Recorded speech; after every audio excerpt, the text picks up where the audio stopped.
Desculturalizar la cultura, retos de las actuales políticas culturales. Bueno, este ensayo sostiene la necesidad de posicionar a la cultura lejos de los debates estrictamente culturales o culturalistas para involucrarla como un agente clave en el desarrollo humano y social. Es decir, se trata de promover la articulación de la cultura con ámbitos no culturales para contribuir mejor en la transformación de las relaciones sociales y en la producción de un nuevo modelo de sociedad. Este proyecto pasa por cuestionar a todas aquellas teorías que continúan definiendo a la cultura como algo separado del mundo social. Sabemos bien que fue el discurso de la modernidad el que segmentó el conocimiento, el que desligó el ámbito cultural de su inserción en todos los otros órdenes de la vida y el que inventó el espacio del arte como un lugar autónomo.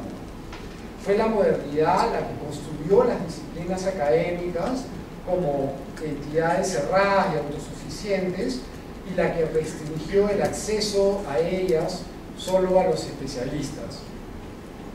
Alejandro Grimson, que es un profesor argentino que también ha venido a dar clases acá, dice: no hay algo humano fuera de la cultura.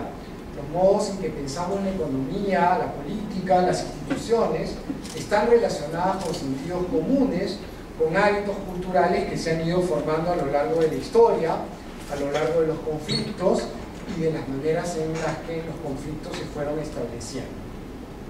Fin de cita. Por eso hay que insistir en que la definición más certera de cultura es la que afirma que se trata del dispositivo socializador a partir de lo cual los seres humanos nos constituimos como tales. Es decir, la cultura es aquel agente que establece y regula las maneras en las que nos relacionamos. La cultura es aquello que ha codificado nuestras ideas sobre la diferencia sexual, sobre la diferencia racial, sobre nuestras relaciones con la naturaleza, solo por citar algunos ejemplos. La cultura preexiste a los sujetos y estos se constituyen a partir de sus regulaciones. La cultura es lo que instala deseos, es lo que produce leyes, es lo que, digamos, articula prácticas a partir de las cuales se apuntalan las estructuras del sentir y de pensar en los ciudadanos. En ese sentido, lejos de entender a la cultura como un dispositivo encargado de simbolizar lo que ya existe, de representar lo que ya existe, yo pienso que la cultura efectivamente debe concebirse sobre todo como un dispositivo que contribuye a producir lo que la realidad existente, y que funciona además como un soporte, como un sostén de la misma. Por lo tanto, cualquier proyecto de política cultural debe entender a la cultura no solo por lo que representa, sino por lo que hace. Y lo que la cultura hace es producir sujetos y producir y reproducir relaciones sociales. ¿Qué cosa entiendo entonces por desculturizar la cultura? Es una frase que viene de la crítica de los estudios culturales contemporáneos, ¿no? Bueno, por desculturizar la cultura, yo hago referencia a una estrategia que debería consistir al menos en dos proposiciones. Primero, es revelar las dimensiones culturales de fenómenos aparentemente no culturales, ¿no? Y por otro lado, posicionar a la cultura como un agente transversal de desarrollo social y político. Yo creo que el objetivo principal de toda política cultural tiene que apuntar efectivamente a intentar reconstruir y restaurar los vínculos entre los ciudadanos. Y eso implica intentar incidir en la transformación de los imaginarios existentes, de los imaginarios que fomentan prácticas autoritarias y excluyentes entre todos. si la cultura es efectivamente un indicador de la manera en la que vivimos, resulta sensato reconocer que vivimos en sociedades profundamente fragmentadas y desiguales, y esto solo significa que el racismo, la homofobia, la corrupción, el autoritarismo, tenemos que entenderlos como problemas culturales, es decir, como problemas que reproducen la manera misma en la que los vínculos están regulados.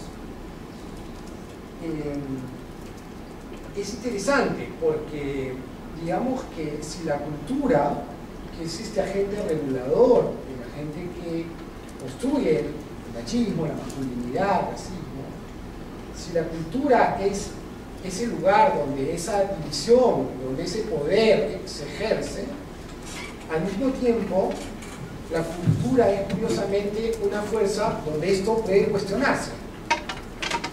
Es decir, que la cultura es también un lugar de respuesta a esta hegemonía. Un dispositivo que provee, ¿no?, de campos mayores de visibilización sobre la realidad, y que la gestión de la cultura efectivamente podría contribuir a alterar, transformar los sentidos comunes existentes. ¿Cómo puede la política cultural intervenir en los vínculos humanos? ¿Qué significa aquello? No es muy abstracto. Bueno, pues podríamos pensar en dos estrategias, ¿no? La primera es preguntándonos efectivamente cómo se ejerce el poder, quién tiene poder, quién no tiene poder. Y segundo, promoviendo nuevas representaciones que contribuyan a la transformación de los imaginarios, de los sentidos comunes existentes. Discutamos el primer punto, ¿no? En realidad ya sabemos que no podemos pensar la cultura sin pensar las lógicas del poder. Y la filosofía nos ha enseñado que el poder es costumbre, que lo primero que genera el poder son verdades y sentidos comunes, que se encuentran efectivamente arraigados en los hábitos cotidianos. Es decir, que el poder produce discursos. El discurso es la instancia institucionalizada del poder.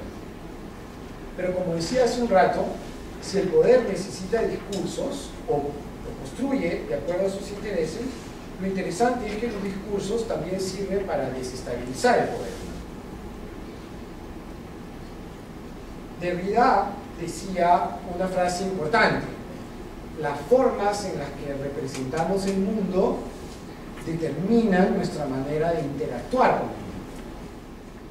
Es decir, que si nosotros cambiamos la representación, contribuimos a cambiar la práctica, la acción frente al mundo.